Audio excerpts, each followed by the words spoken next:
Nakakagulat ito. Binulgar na, kakapasok lang breaking news, Pinky na Shock Paras kumanta. Ayan, syempre itong balitang ating matutunghayan ngayon ay nagmula kay Balitang Pinoy TV. At ito po ang inyong lingkod na si BT na magbibigay ng reaksyon at komento dito sa video na ating matutunghayan ngayon.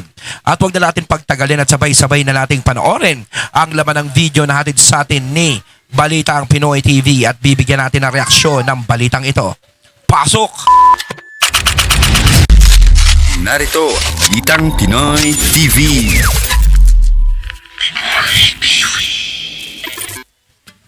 Okay, eto. Ayun, syempre bago natin simulan ng video ito, nais ko nga pala magbigay ng credits dito sa boses at video na matutunghayan natin ngayon at bibigyan ng reaksyon. Walang iba kundi si Sir Don Mar TV. Syempre huwag niyong kalimutang suportahan ang channel ni Don Mar TV. Mga katunay, pakibisita po yan. At huwag niyong kalimutang mag-subscribe at mag-follow para maging updated po kayo sa mga vlogs, reactions at sa mga balita na hinahatid sa atin ni Sir Don Mar TV. Ipagpatuloy natin. Pag-usapan natin itong revelasyon nitong si Jing Paras. In-interview po siya sa Billionario News Channel with Pinky Web at marami siyang revelasyon na sinabi. Okay, unang-una, hindi pala si VP Sara ang magiging Vice President ni Bongbong Marcos. Kasi raw, di umano, itong si Bongbong Marcos at si former President Duterte ay may usapan pala na dapat sana ang Vice President ni Bongbong Marcos ay itong si Bongo. Okay? Tapos, ganon, si Bongo ang ang dapat na maging Vice President ni BBM. Aba. yan po ang nangyari nung unang meeting nila. Pagkatapos ng meeting na yun, ininja na raw sila. Hindi na raw sila sinipot ni Bongbong Marcos at ni Martin Romualdez. Kasi, pala, ang nangyari, parang sinusuyo nila itong si VP Sara na maging Vice President. Nagalit. So ang ibig sabihin nito, lumalagay lang sila sa patag. Ang tingin nila kay Bongo kasi hindi ganun kalakas. No, hindi ganun katindi. Kasi kung siya ay magiging Vice President, ang iniisip nila BBM ng mga panahon na yon is pwede silang malusutan ni Leni. 'Di ba? Or pwedeng matalo sa pagiging Vice President si Bongo pati si BBM. Kumbaga syempre kailangan nila yung force yung puwersa na malakas, yung talagang alam na meron talagang matatag na supporter. Halimbawa ito si BP Sara. Alam naman natin na maraming tao ang sumusuporta kay BP Sara.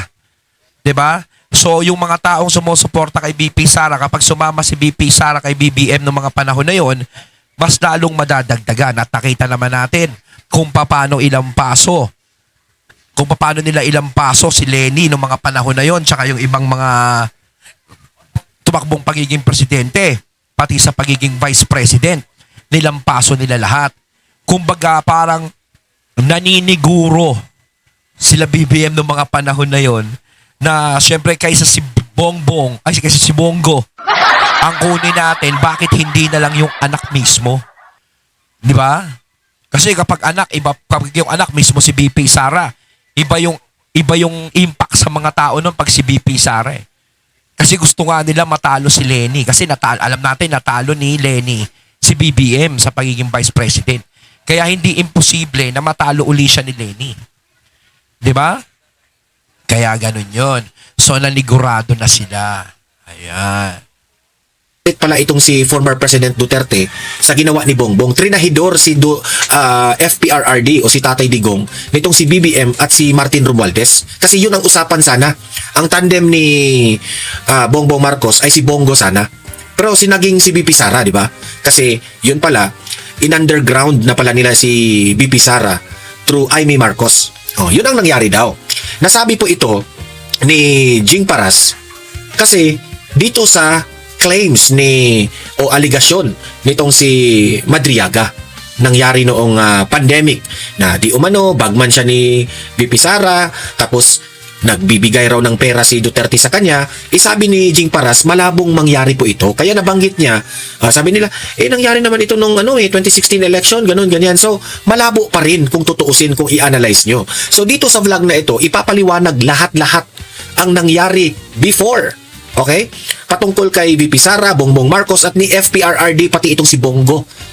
So, if you will get back the story bago naging presidente itong si BBM at si VP Sara, wala talagang Madriaga na nag-i-exist. So talagang hindi siya kasali sa usapan. At saka wala naman tayo nadidinig na Madriaga noong mga panahon na yun eh. Ngayon nga lang talaga sumulpot yung tao na yan eh. Katotohanan. Walang Madriaga na nag-i-exist at ipapaliwanag ito ni Jing Paras mismo, okay? Pero bago ko i-play yan, like and share muna.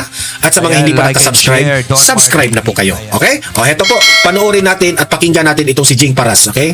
Marami po tayong makukuha na istorya sa nangyari noon na hindi natin nasusubaybayan, okay? Ito. Panoorin pa natin. Ayan. Let's get on point with former presidential advisor for political affairs and former Congressman Jing Paras. Congressman, it's good to have you again. Maraming salamat po sa inyong oras. Yeah. All right. And it's nice to be here. Thank you, sir. You called Madriaga a liar. And another word, hindi ko na po sasabihin sa inyong A liar. Naku. A liar talaga. Talaga naman totoo na liar. Facebook post. Pinky Web, liar talaga yan. Sinong hindi liar niya na Bobo na lang talaga maniniwala kay Madriaga kung tutuusin. kaso niyan kidnap at robbery? Ha? Kidnap at robbery yung kaso? Bakit niyo po ito nasabi? Ano ba ang inyong alam?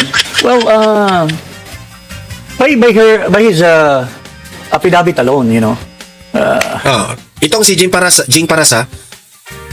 malapit na kaibigan ito ni former President Duterte, okay? In fact, it will sell in the Marvel movies. Masyadong fantastic eh. Like, for instance, Jing Paras hindi lang Marvel movies. Maalaala mo kaya rin. Ha? Kasi umiiyak siya eh. So, pati maalaala mo kaya. Ha? It will sell the maalala mo kaya. his statement Hindi kaya sa akin, sa totoo lang talaga ha, yung si Madriaga talaga, is talagang isang malaking kasinungalingan lang yan. Kung tutusin kasi, di ba alam naman natin may kaso yan, kriminal siya. Pwede naman kasing mapunta doon sa pinangakuan siya na, o sige, gagaan ang kaso mo o makakalaya ka, mabubura lahat ng kaso mo, basta tumestigo ka, laban kay BP Sara. Pwedeng ganun eh. Pwedeng ganun ang mangyari. Siyempre, ikaw, meron kang kaso, gusto mong makalaya, gusto mong gumaan, no? Siyempre, gagawin mo lahat. Di ba? Kaya nga sinasabi ko, wala ba silang makuha na matinong tao na pwedeng tumistigo? Kailangan laging may kaso. Bakit kailangan ba laging may kaso? Kasi para meron kayo pang-blap sa kanila. Di ba? O sige, palalayain kita o pabababain ko kaso mo. Buburahin natin lahat ng kaso mo basta tumistigo ka lang. Pwede kasing ganun eh. Kapag mga ganyan tao ang tumitistigo, parang napakalabo. Di ba? Napakalabong magsabi ng katotohanan yan. Lalong-lalo na kung merong kaso na matitindi. the President Duterte, parang bagman siya, and so on and so forth.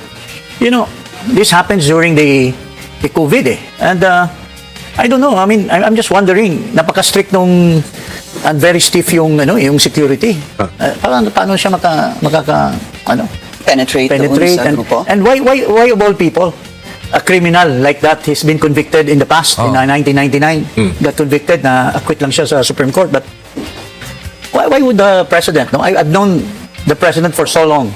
Well, I could not imagine why he would choose this guy. Sabi ni Jing Paras pa, parang hindi naman siguro papatol si Duterte dito. Ang daming sabit, ang daming kaso nito, tapos ito pa ang pipiliin ni Duterte. Di ba? So, parang far out talaga. Oo, kasi ang ganda ng inilalaban niya, tapos ganyan taong klase pipiliin niya. Di ba? Ganyang klase ng tao na may kaso ng kidnapping, may kaso ng ano. Di ba? Parang naka-ano pa siya naka-helmet. Kala mo may titira sa kanya dyan sa loob. To be his runner, to bring money, and so on and so forth. Lalo na yung nagbigay na ng 25 million to buy motors. Sa mukha pa lang ni Madriaga, parang kriminal na kriminal.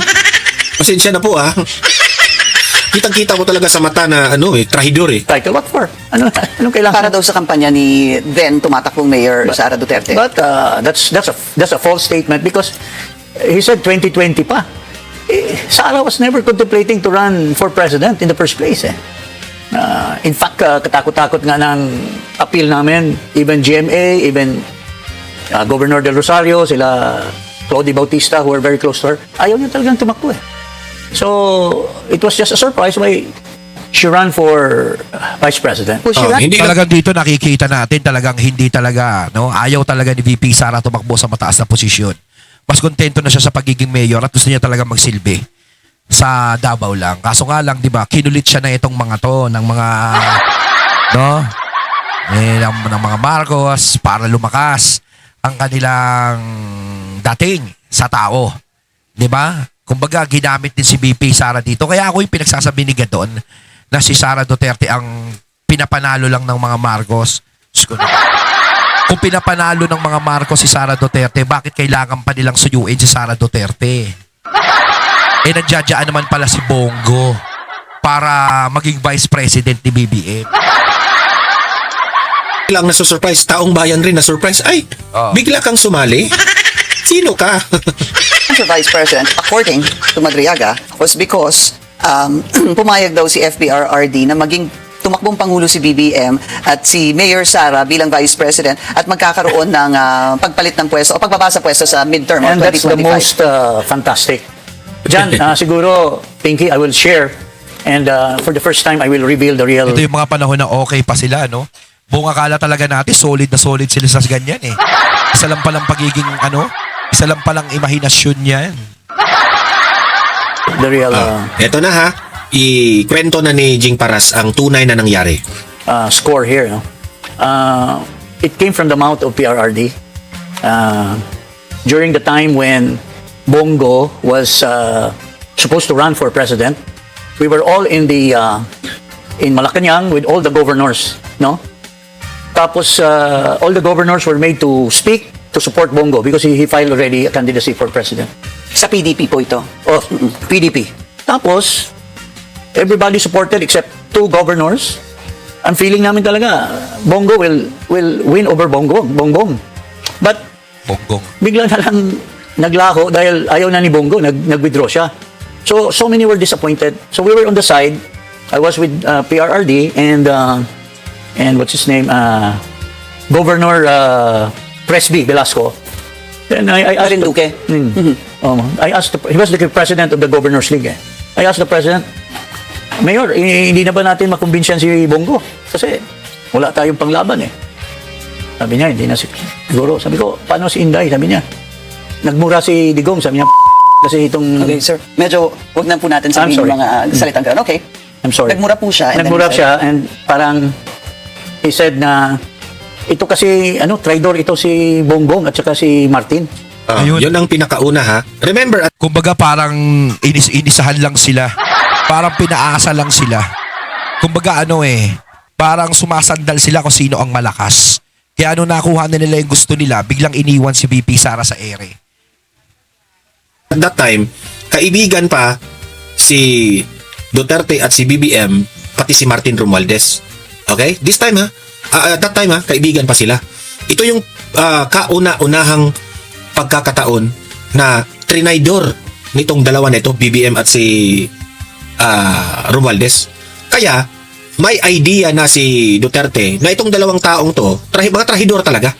Itong dalawa. Hindi Bakit pa kaya sumama si Sara Duterte doon, no? Samantalang hindi ba nasabi ni PRRD kay VP Sara na gano'n ang ginawa nung mga yun sa kanila ni Bongo? Di ba? Dapat doon, naging aware si VP Sara sa mangyayari. pinansin si Duterte nung nakuha na nila si BP Sara. Nakuha na nila ang loob ni BP Sara na na-convince nila na tumakbong vice president. Pero ang usapan nila, si Bongo ang vice president sana. Siguro, hindi yun nangyari. No? Siguro, sinadya ng Panginoon na hindi yun mangyari para mabuking ang lahat. Oo. Di ba? Kasi kung nangyari yun, mas lalong sigurong worst. Buti na lang si BP Sara yung nagiging vice president kasi nabubuking lahat. Nabulgar eh. Talagang nabulgar lahat ng kalokohan eh. Baka nung panahon pa ni Bongo, baka mas lalong lalaki itong away na ito kasi involved na si Bongo at si former President Duterte. Siguro God has a plan, no? Na yun po ang mangyayari. Tingnan mo ngayon, booking sila lahat ni BP Sara. Di ba? we met one time. Tapos they betrayed us, hindi na sila bumalik. Kasi ang sabi niya, Bongo wanted to run for vice president. And they met Sino po ang magiging presidente? si Bongbong. Ay, Kasi okay. at that time kasi, So, dapat BBM and Bongo? oh, Okay. at that time kasi October 2, Iday, BP Sara already filed her candidacy for mayor. Mayor. So, and Bongbong on October 6, I think, he filed his presidential candidacy. So, it is within that period that I think President Duterte, Bongo, and some other guys met with Bongbong. They wanted to request na mag-vice president si Bongo. Pero after that meeting, they were supposed to meet again. Sabi sa akin ni Presidente Duterte, hindi na sila binalikan. Turns out that Ng grupo nila BBM, ni sir. BBM. Turns out that I think sometime in October 23, there was a meeting, birthday ni Yeda yon, birthday ni Yeda. Si, asawa ni Martin Romualdez. Romualdez. Sara was there. Oh, yung birthday raw sa asawa ni Romualdez, doon raw yun nangyari. Na parang totally na-convince na nila si BP Sara to run for vice president ni BBM. Paldo si BBM.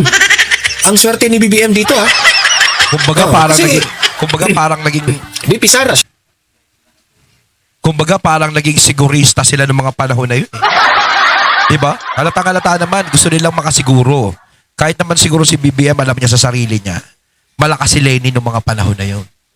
May posibilidad na matalo siya ni Lenny noong mga panahon na yun. 100%. Kung hindi siya sinamahan ni BP Sara. Kasi nung sinamahan siya ni BP Sara, lalo silang lumakas. Alam naman natin ng mga DDS, ang mga sumusuporta sa mga Duterte is napakarami. Kaya nga ulitin ko, kaya nga naging presidente si Tatay Digong Dahil alam natin na mayroong pundasyon ng mga Duterte. Diba? So kapag nagsama ang Marcos at sa mga Duterte, magsasama lahat ng mga tao sumusuporta sa kanila. Kaya nung nalaman nila yon, parang pinilit nila si BP Sara, talagang nagsiguro sila. Talagang niligawan nila, talagang ginawa nila lahat. Pero para sa akin, ang tanong talaga sa akin, hindi naging aware si BP Sara doon sa mga pangyayari na yon. Na inindiyan si Bongo at siya yung kinuha. Yun ang tanong sa akin. Siya yung pinakamalakas sa survey. Tapos si BBM, the opportunity, no? Na nagiging vice president niya si was very lucky for him. Kasi kung kinontra siya ni BP Sara, toda siya. Siguro hindi siya mananalo. Hindi nga siya nananalo kay even si Lenny Robredo, hindi nga nananalo si BBM Yun ang katotohanan. And several other people. Parang, well, pagkasabi ni Presidente Duterte sa akin, parang inintriga si BP nila Bongbong at ni na, pag hindi ka tumakbong Vice President, si Bongo ang ipapasok na Vice President. So, I don't know what happens. After that, she decided to run for Vice Sir, President. apologies, sir. I need to clarify. Ang sabi niyo po, nagkaroon na ng usapan si FPRRD at si BBM na ang tatakbong Pangulo si BBM at si Senator Bongo Yeah. as Vice President. Yes. Yun ang kanilang usapan. That's what he told me. That's what he told you. And then, sometime past, hindi na po binalikan nila BBM, yung tandem na BBM and Yes, Senator Bongo. yes. And then, subsequently, there was a party. You were saying, Yeda's house, which Ni-reveal I ni would assume. nila na parang the PRRD was pushing Bongo to become Vice President. Yeah. And siguro, I don't know, I mean, baka ayaw ni VP siguro maging Vice President si Bongo. Siya nang nag-volunteer. Kasi balita ko from many source. At that time, si VP Sara at itong si Senator Bongo, hindi raw magkaunawaan at that time. Siguro to become Vice But President. was there anything not factual about that? Kung sinasabi niyo dun sa party, inintriga na pinipilit, Yun ang sinabi. ipinupush. Factual. Because it was confirmed by, at that time, November 30, during the time, Pinky, na nandoon gathered yung mga governors. Martin was a good friend of mine, Martin Romualdez, was monitoring. He was calling me. Then after what happened, sabi ko sa kanya, pare, hindi na tutuloy si Bongo. Uy, sabi niya, that's good. Pero sabi ko, galit sa inyo si Digong Kasi hindi niyo siya binalikan. Tungkol kay Bongo. Oo, tungkol kay Bongo. Wala man lang ang formal na sinabi na ang pinili namin ay si VP Sara ang maging Vice President ni Bongbong. parang ginost itong si Bongo at si Duterte, Oo. itong si Tambaluslos at si Bangag. Siguro at that time, bangag na bangag sila at that time. Grabe talaga, katrahidor sila. Go Tapos, umano na kayo, inano niya, inintriga niyo na daw si Inday. Sabi ni PRRD, kaya nakuha niyong vice president. Eh, syempre, anak niya yan. Malalaman talaga niya kung anong ginawa ni Tambaluslos at ni BBM, di ba?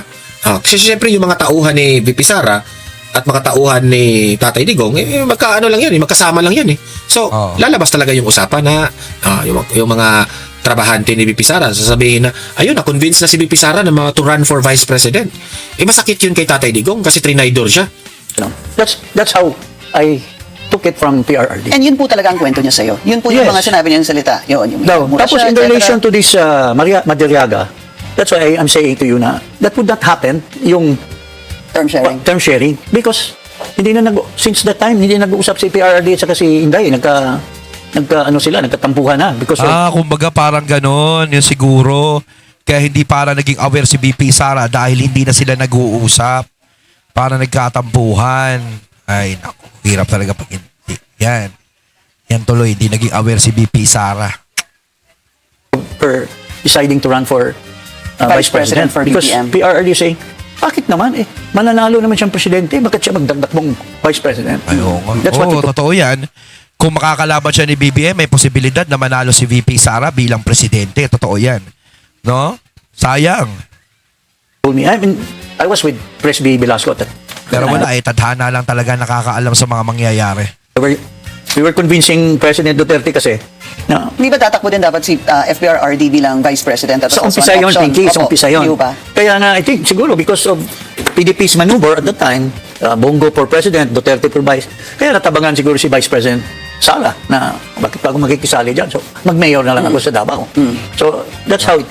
So, it's impossible for this Madariaga to say those things because wala there's no chance na So basically, you're saying, Congressman, it's impossible for Madriaga that is not true because gawa-gawa lang niya yan. Kasi number one, ang sabi niyo, ang usapan, BBM and Bongo. Oo. Tapos na naging BBM and Mayor Sara Duterte, nagalit na po si FPRRD. Oo, nagalit na siya. So, imposible na. So, Paano paano pa magkakaroon ng term sharing? Oo, paano pa magte-term sharing? So, it's very impossible to happen. So, gawa-gawa lang ni Madariaga. When you heard about that particular part of his testimony, how did you feel? Isa ito sa dahilan na hindi talaga papaniwalaan itong si Madriaga dito sa istorya na ito. Ayun, natating nato ngayon ang video na nagmula kay Balitang Pinoy TV. At syempre natunghayan natin ang boses at video na yun na binigyan natin ang reaksyon na nagmula kay Sir Don Mar TV. Kayo mga katunay, anong masasabi nyo tungkol dito? Comment lang po kayo sa comment box. So once again, I'm BT and I'm out.